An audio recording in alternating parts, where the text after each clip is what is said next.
Before I call this press conference to an end, let me answer a question that a fellow Fourth Estate members of yours, Jim Braude, raised on a show last night with Barry Wilson, coordinator of my legal team. Let me paraphrase Mr. Braude's question. Quote, your client, Chuck Turner, whom I've known for a number of years, has accused the media of trying him before he has had an opportunity of a trial before the jury of his peers. That's right, that's true. As reporters, isn't it our responsibility to report on the U.S. Attorney's case against him? Yeah, Jim, you're absolutely right. The reporters in the press, radio, TV, do have a responsibility to report the news. Whatever it is. When I said that the media was acting as my judge and jury, I was not referring to the reporters who were doing their job of reporting.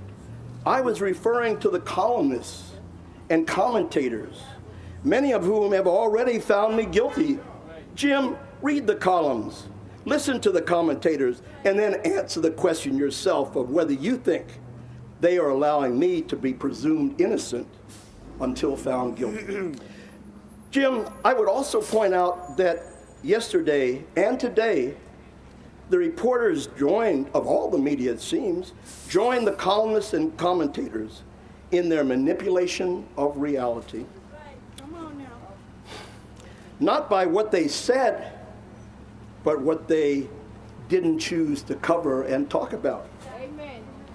On Monday, the U.S. Attorney's cooperating witness in the Deja Vu complaint, Ron Wilburn, admitted to the Boston Globe columnist Adrian Walker that he did not go to the FBI. As the complaint says, they came to him. In addition, he said that the statement in the U.S. Attorney's complaint against Senator Wilkerson that he knew that she had taken bribes from other businessmen was not true. Was not true. Let me quote Mr. Wilburn. Let me quote Mr. Wilburn's most intriguing statement.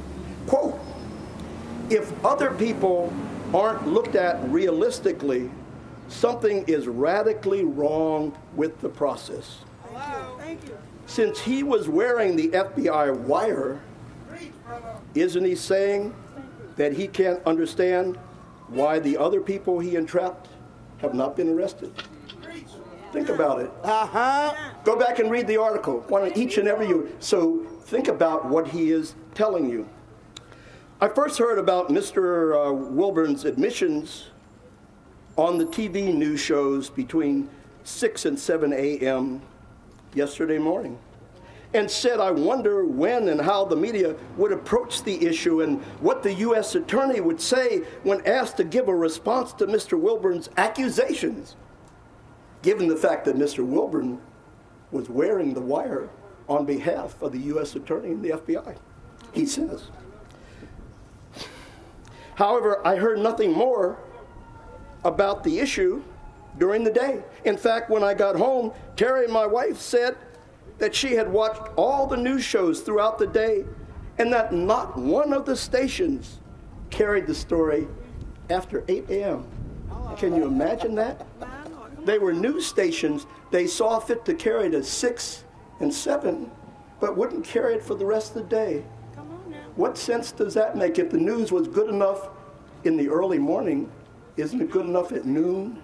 Isn't it good enough in the afternoon and in the evening? Given what that the statement that they carried in the morning said that the U.S. Attorney's cooperating witness was saying that what he saw in the complaint, at least that piece about him approaching the U.S. Attorney and that he knew Secretary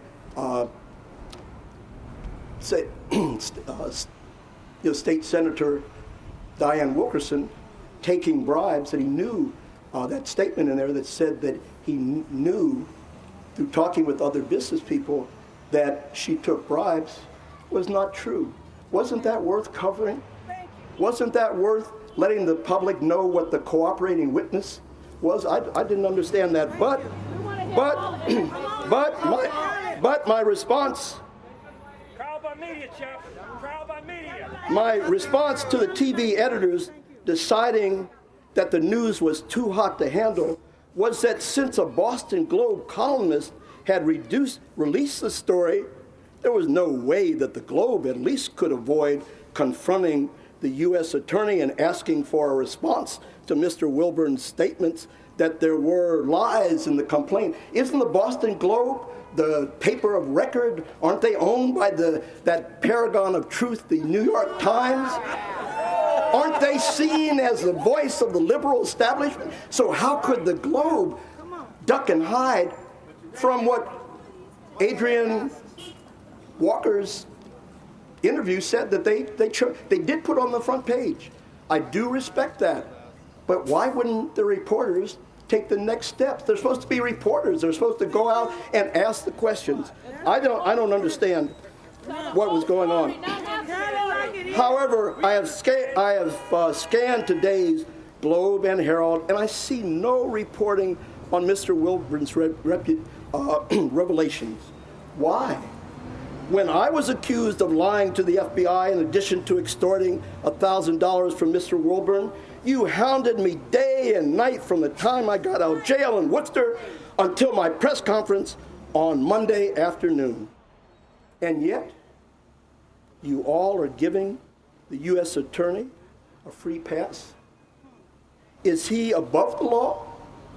Is it not hard news that his wire is that Ron Wilburn, who was wearing his wire, is tearing his case apart? Is there a double standard at work here?